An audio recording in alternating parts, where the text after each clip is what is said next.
Alors bonjour mes chers élèves. On réalise l'expérience suivante.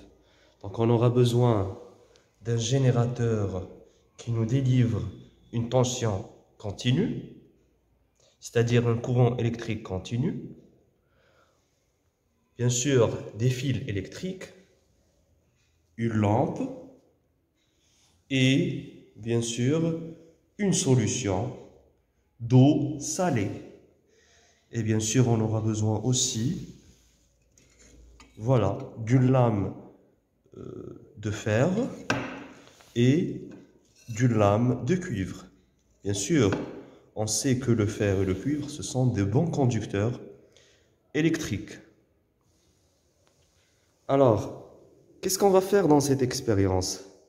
Donc, on va allumer le générateur.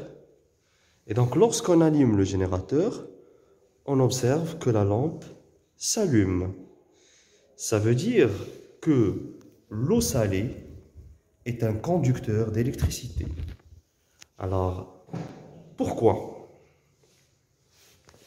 Donc, je reprends. Vous avez un générateur, vous avez la lampe ici, et vous avez de l'eau salée.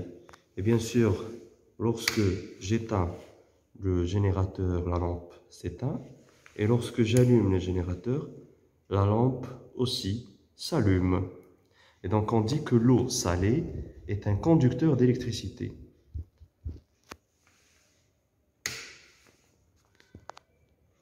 Alors pourquoi l'eau salée est un conducteur d'électricité?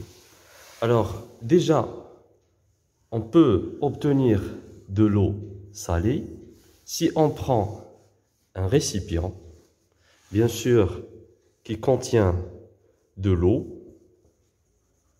et bien sûr, et on ajoute du sel. Bien sûr, après une agitation,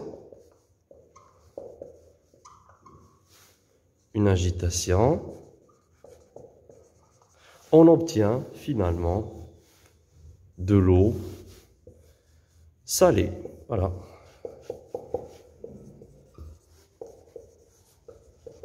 De l'eau salée. Alors, ça, c'est de point de vue macroscopique. De point de vue microscopique, qu'est-ce qui se passe? Alors, on sait que l'eau, il contient des molécules de H2O, ainsi que le sel, sa composition chimique, c'est NaCl, c'est-à-dire des molécules de sodium, ou bien des atomes de sodium, pardon, attachés à des atomes de chlore, qui nous forment une molécule de NaCl, ou bien des molécules de NaCl, c'est-à-dire le chlorure de sodium. Très bien. Donc, qu'est-ce qui se passe lorsque je mets le sel, c'est-à-dire les molécules de NaCl dans l'eau? Alors, ce qui se passe, c'est que les atomes de sodium et les atomes de chlore se séparent. Et bien sûr, ils se transforment en ions. Bien sûr, l'atome de sodium perd un électron, et donc il devient, quand il va perdre un électron, se transforme en un ion de sodium Na+. Donc l'atome perd un électron pour se transformer en un cation. Et bien sûr, l'électron perdu par l'atome de sodium, il va être attrapé par l'atome de chlore qui va gagner un électron, et donc il va se transformer en un anion. Et donc dans la solution d'eau salée, je trouve des ions Na+, et des ions Cl- qui sont des porteurs de charge. Au début, j'avais des atomes et une molécule. On sait que l'atome est électriquement neutre et ne possède pas une charge, mais les ions possèdent des charges. Et pour cela, l'eau salée, c'est un conducteur d'électricité. Donc, on dit d'une façon générale, lorsque la solution ou bien le liquide contient des ions, donc il est un conducteur électrique. Et donc, on dit que la solution est conductrice.